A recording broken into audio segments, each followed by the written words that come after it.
శివశంకర్ గారు చెప్పండి, జమిలీ ఎన్నికలు వస్తే ఇప్పుడు పురుషోత్తమ్ రెడ్డి గారు చాలా ఆసక్తికరమైన వ్యాఖ్యలు చేశారు. రాంభూపాల్ గారు విధానపరంగా చక్కగా మాట్లాడారు, కానీ పురుషోత్తమ్ రెడ్డి గారు చెప్పిన దాని ప్రకారం అపోజిషన్ వాళ్ళే ఇంట్రెస్ట్గా ఉన్నారు, తొందరగా ఎలక్షన్లు వస్తే బాగుండని. ఆ ఎన్డీఏలో వాళ్ళే కొంతమంది ఇదెక్కడ అప్పుడే వెళ్ళిపోతే, అప్పుడే పదవి అయిపోతే ఎట్లా అని బాధపడుతున్నారని అంటున్నారు. మీరేమనుకుంటున్నారు? మీ పార్టీ వైపు నుంచి ఎలాంటి అభిప్రాయం వచ్చే అవకాశం ఉంది? వీక్షకులకి, వైఎస్ఆర్ కాంగ్రెస్ పార్టీ ఏ ఎన్నికలకైనా కూడాను సిద్ధంగానే ఉన్నాము. ముఖ్యంగా జమిలీ ఎన్నికలు వచ్చేసి ఫార్వర్డెడ్ గా వస్తే 2027లో అయినా కూడాను, ఎందుకంటే కనుక ప్రజలలో ఈ 6 నెలల్లోనే ఇంత అసంతృప్తి గాని అసమ్మతి గాని ఇంత చెలరేగినటువంటి దాఖలాలు ఏ ప్రభుత్వంలో కూడాను లేవు. ఎందుకు చెప్తున్నామంటే ఇదంతా కూడాను ప్రాక్టికల్ గా చూసుకున్నట్లయితే ఈ రోజు రైతు ధర్నా అనేటువంటిది జిల్లా కలెక్టరేట్ల విధంగా వైఎస్ఆర్ కాంగ్రెస్ పార్టీ పిలుపునిచ్చింది. ఎందుకు చేసింది? నార్మల్ గా వ్యవసాయం అనేటువంటిది ఆంధ్రప్రదేశ్ లో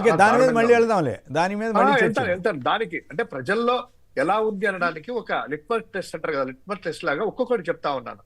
సో ఈ రోజు ఎన్నికలకి, జమిలీ ఎన్నికలకి వైఎస్ఆర్ కాంగ్రెస్ పార్టీ ఏ ఎన్నికలకైనా కూడా సిద్ధంగా ఉంది. జమిలీ ఎన్నికలు ముందు రావాలనేసి మేము కోరుకుంటున్నాము.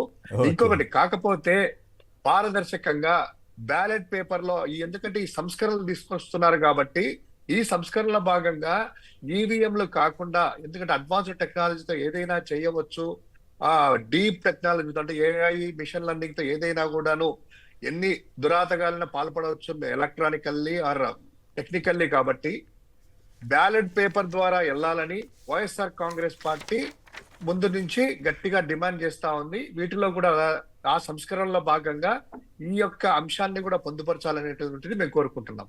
అదే విధంగా పురుషోత్తమ్ అన్న చెప్పినట్లు ఇందాక జమిలీ ఎన్నికలకి పాలకపక్షము ఎనకడుగేస్తుంది అంటే అవును. ఎందుకంటే సార్, చంద్రబాబు ఈ నెలలో అనుకుంటారు, గత నవంబర్ చివరిలో మాట్లాడుతూ జమిలీ ఎన్నికలు వస్తాయి కానీ ఆంధ్రప్రదేశ్ లో మాత్రం 2029లోనే ఎన్నికలు జరుగుతాయని వాళ్ళ కార్యకర్తలకు అందరూ కూడా అవును, కరెక్ట్, మంచి పాయింట్ గుర్తు చేశారు.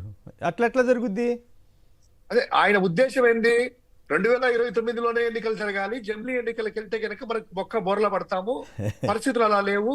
ఏదో జగన్మోహన్ రెడ్డి గారి మీద కోపముతో కొన్ని వర్గాల్లో, లేకపోతే కనుక అదో ఈవీఎంల వల్లనే మనం గెలిచామయ్యా, మన మీద ప్రేమతో వేయలేదని ఆయన అంతరాత్మకు తెలుసు, వాళ్ళకు తెలుసు. ఈ రోజు ఒకసారి ప్రజల్లో ఏంటంటే ఒకసారి మరోసారి మోసపోయారు. 4.4లో అద్భుతంగా దారుణంగా మోసపోయారు కాబట్టి ఆయన తెలుసు. కాబట్టే ఈ ఎన్నికలకు ఇండైరెక్ట్ గా బీజేపీకి కూడా సందేశం పంపినట్టుంది.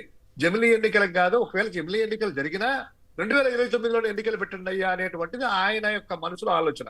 అవును, జమిలీ ఎన్నికలకు ఓకే అంటాడు ఇప్పుడు, కానీ డేట్ ఉంది కదా 27లో కాకుండా 29లో పెట్టండి జమిలీ ఎన్నికలు, 5 సంవత్సరాల పీరియడ్ పూర్తయిన తర్వాత అనేటువంటిది ఆయన ఆలోచనగా ఉండొచ్చు. కరెక్ట్ గా చెప్పారు. ఆ పాయింట్ వరకు కరెక్టే.